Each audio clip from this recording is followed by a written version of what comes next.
Publix is among the top 5 supermarket chains in the United States. They currently operate over 1,200 locations that combine for sales of almost $50 billion each year. Whether or not you're surprised to hear that likely depends on which part of the country you're from, because all of those supermarkets, believe it or not, are located within only 7 states in the Southeast. In fact, Florida, the most Southeast state, accounts for almost 2/3 of their business. Given those facts, I think it's safe to say that the further you are from Florida, the less you know about Publix, which gives me the perfect opportunity to talk about their story while highlighting some of the unique ways that have helped them capture the market of a good portion of the country. Starting where else but with their founder and longtime leader, George Jenkins, who easily helped shape the company more than anyone else, and I would go as far as to say helped shape the rest of the industry in various ways into what it is today. George Jenkins, the legendary figure in retail, has been involved in retail practically his entire life. He would help out with his father's general store in Georgia when he was a little kid, and immediately after high school in 1925, when he was 17 years old, he moved down to Florida and found a job at a popular chain of grocery stores called Piggly Wiggly. He started as a stock clerk, but after only a few weeks was managing that location, and a couple months after that, he was transferred over to their biggest store in Winter Haven and managed that one for the next 5 years or so. By 1930, he was feeling disrespected over there. He felt that he had some good ideas about how to improve that store, and the owners were ignoring him. So his response was to take out a loan for $2,000 and use that money to open his own, much smaller grocery store right across the street from the Piggly Wiggly, which I would consider to be a bold move. I have to respect him for believing in his ideas so much that he was willing to leave a secure job that he had for the past 5 years in favor of going out on his own and competing directly against them with something that was much smaller and less established right at the beginning of the Great Depression, by the way. Understandably, things were slow at first over at the original Publix food stores. Sales were averaging around $100,000 for those first 5 years. Nothing crazy, but enough to be profitable and even open a second store at the other side of town. The next big moment happened in 1940 when George Jenkins made another bold move when he sold both of those stores and mortgaged an orange grove that he had bought and used all of that money to open an 11,000 square foot supermarket, which was more than 5 times bigger than either one of those original stores. You know, it's like when you're playing Monopoly and you trade in those little houses for a bigger hotel. Supermarkets were a new trend in the industry, and I'm sure he felt the need to keep up with the others. After another 5 years, he was having trouble expanding. World War II caused construction shortages, making it difficult for him to build things, so it motivated him to make a third bold move when he bought an existing chain of 19 grocery stores in nearby Lakeland, moved his headquarters over there, and slowly converted them into larger public supermarkets. There is so much that could be said about George Jenkins, a lot of which will overlap with my other reasons, so for right now, I'll just say that he continued leading this company up until 1990, when after 60 years in charge, he had a stroke and was forced to retire. But at that point, Publix had already grown into a chain of 370 stores that had sales of over $5 billion a year. My next reason, I'll admit, might be a little bit outside the box and easily overlooked, but I think we have to consider the population growth of Florida. I don't want to go too far into the details of it, but the main reason that George Jenkins moved to Florida in the first place was to try to take advantage of their booming real estate markets. Today, it is literally referred to as Florida's land boom, because after a period of slow growth, everyone started moving to Florida in the 1920s. It was making the real estate market go crazy, but by the time Jenkins got there, things were starting to go bad, which is why he ended up working at a Piggly Wiggly instead. But then, over the years, obviously, Florida's population continued to grow. The year he opened the first Publix, there were fewer than 1.5 million people living in the entire state, and by the time he had retired 60 years later, with every Publix store still being in Florida, by the way, that number was above 13 million. And today it's above 20 million, so obviously, the market has been growing over the years, and Publix has been effective in taking advantage of it. Some of the ways they've been able to do it will be covered in my next reason for their success: customer experience and loyalty. And I realize this might sound like a standard reason when you first hear it, since every business strives for things like this, but the ways Publix has been able to get them are unlike most others. Going back to their first supermarket in 1940, it was unlike any others at the time. It had fluorescent lights, aisles that were 8 feet wide, a paved parking lot, air conditioning, frozen food cases, automatic sliding doors. All things that have basically become standard today, but back then it was like a luxury experience. The idea being that if customers had a good time while they were there, they would want to return even if they were spending a little bit more. Their original slogan was Florida's finest stores, but their more famous slogan that replaced it in the 1950s is where shopping is a pleasure. Both of them emphasizing the experience rather than the prices, which I think has proven to be more effective in maintaining their customers and creating loyalty. I'm just saying, when the new Walmart comes into town, it's difficult to make your prices better than theirs, but it's not nearly as difficult to make your experience better than theirs. Also contributing to the experience would be higher quality merchandise and an emphasis on cleanliness. My parents shop at Publix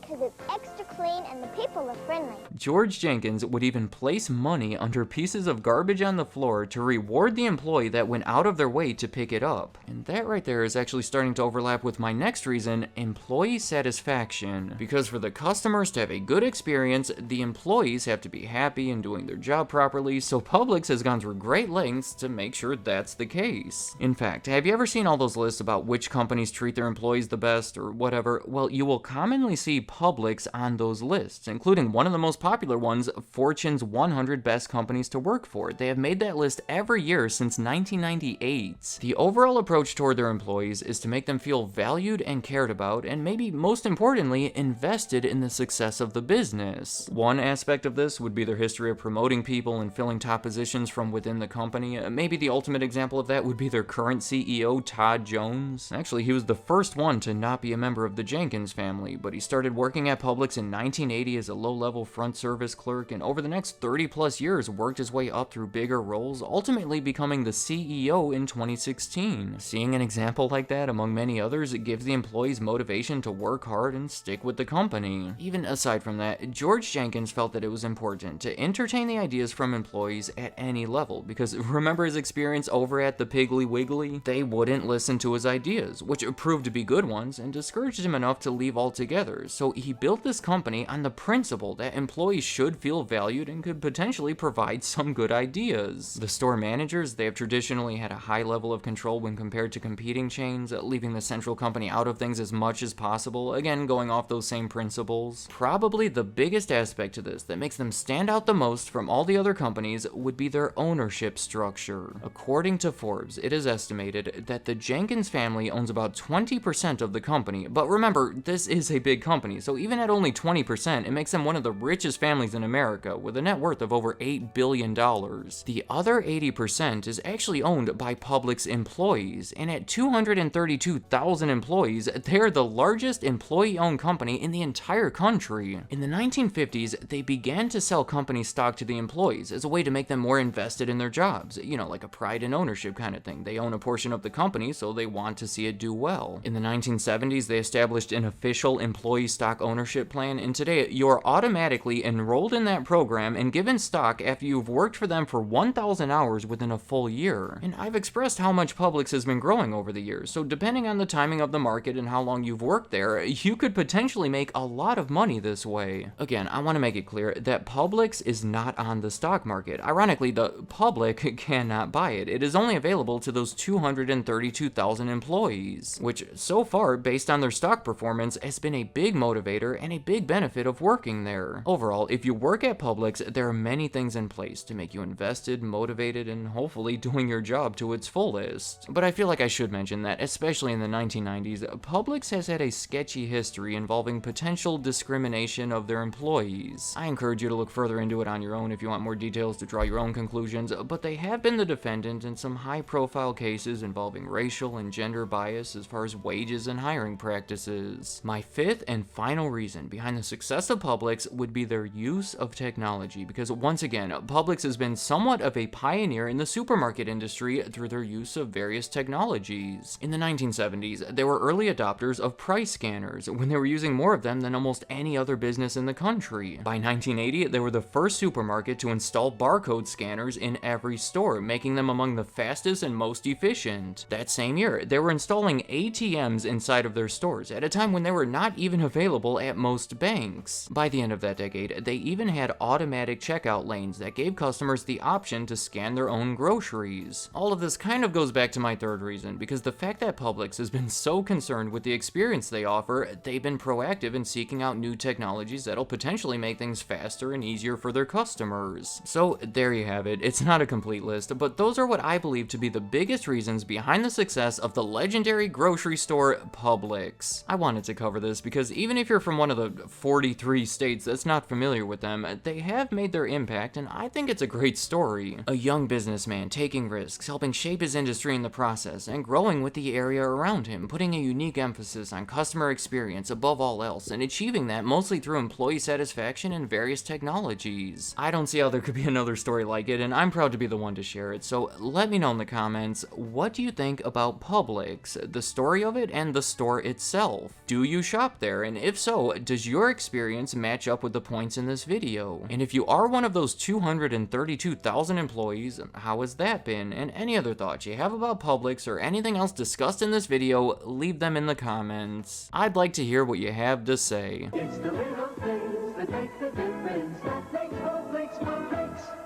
Thank you for watching.